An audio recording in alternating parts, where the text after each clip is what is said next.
Hey, this is Cody Simpson, and you're watching Noise 11.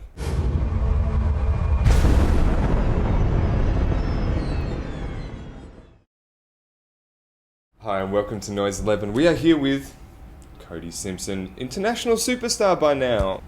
How are you? I'm fine. We spoke together maybe less than 6 months ago, and man, a lot has happened in just the 6 months. What has happened in that 6 months? Yeah? Well, you've got the EP, finally, out, coast to coast. And I've heard the Australian edition, which has a couple of extra tracks on it. And it's an interesting grab bag of tunes because, I suppose recording-wise, it was over a while, wasn't it? Yeah. And your voice kind of sounds different in a couple of the tracks. Yes. Coming from a song, Say Like It Good As It Gets, which was one of the first tracks on it. That was like the most recent song I recorded just before we put the CD out. And then coming from a song like All Day that we put out like a year ago, then we put back on the CD. It's kind of interesting, but it's something that every male teen artist goes through, and you could hear it on any teen artist you look up. I'm sure you could go on their CDs and hear different voices in the songs. But coming into I haven't got a full length album out yet, and that's something I'll be recording in November with every single song in my new voice. So Also, stylistically, I can't really ask you about your new album yet because you haven't got everything in order. Yeah. Ready? So, stylistically, this EP goes a bit everywhere.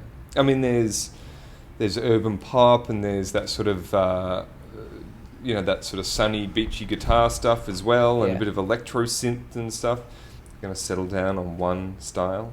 No. I don't see the need to. I'll definitely,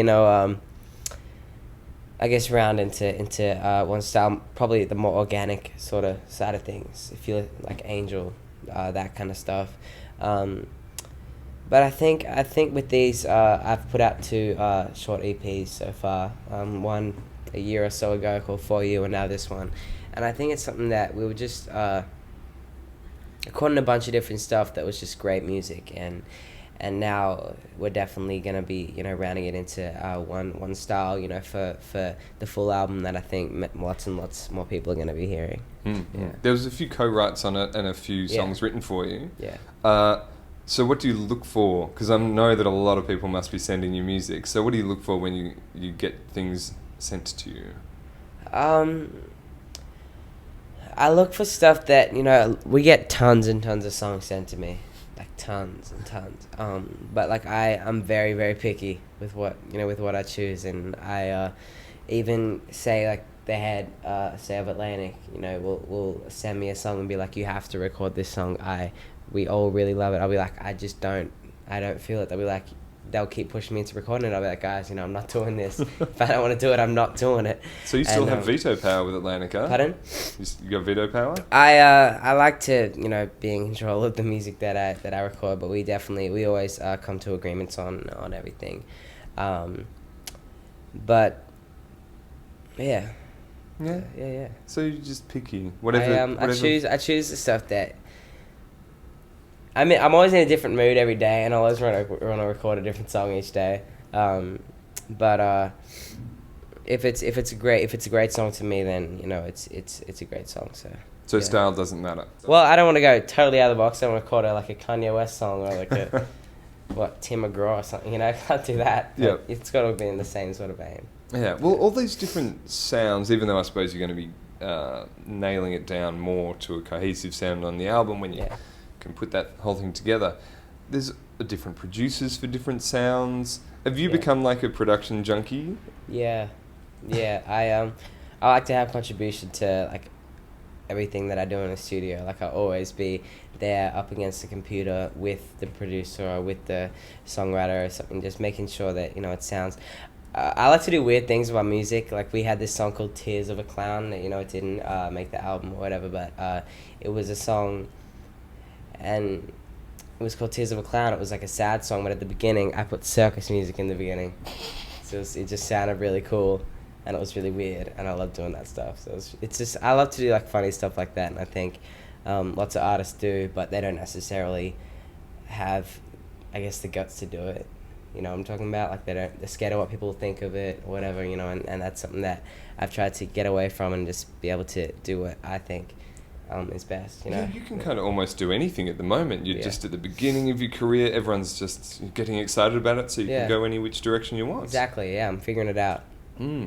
Although, look, I'm being a bit disingenuous. People heard of you. Now that you're getting so much recognition, I even went on MTV US website yesterday, and up in the corner, a little photo of you with Buzzworthy Artist, and you've been on TV all over again. Was there a little bit of a homecoming at Pacific Fair? You played there? Yeah, I did.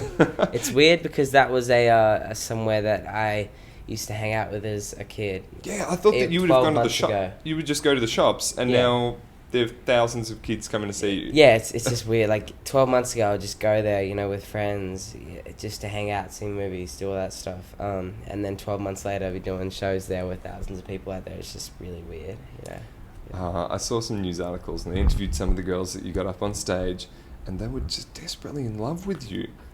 It's weird. They don't really know you, do they? Is it hard to live up to the expectations of these fans?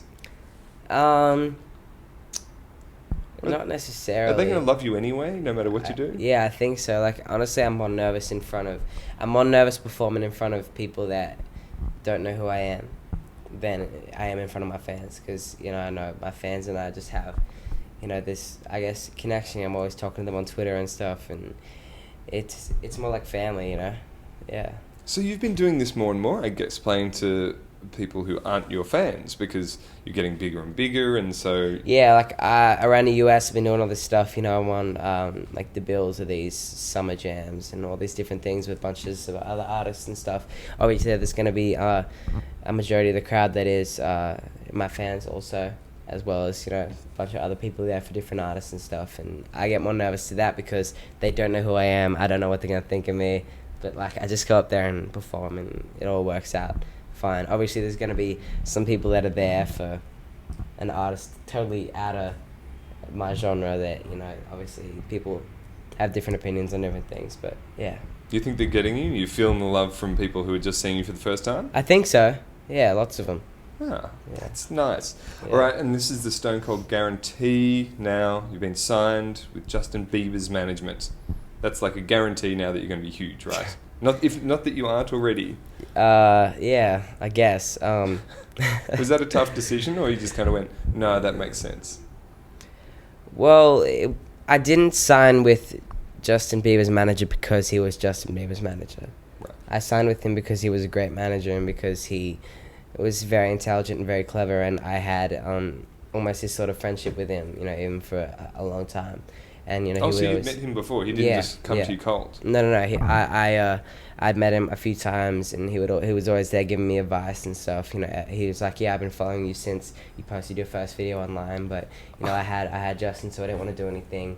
And then we decided that it was sort of the right time to do it, and he was a really great guy, and we have lots of big plans for next year and everything, and I think people were sort of second guessing, whether, okay, because he manages Justin, is it a good idea? And I was like, yeah, I mean, it makes it's more of like a family thing than, a competition between Justin and I, especially, because I guess I'm coming into the industry a little later on than he has.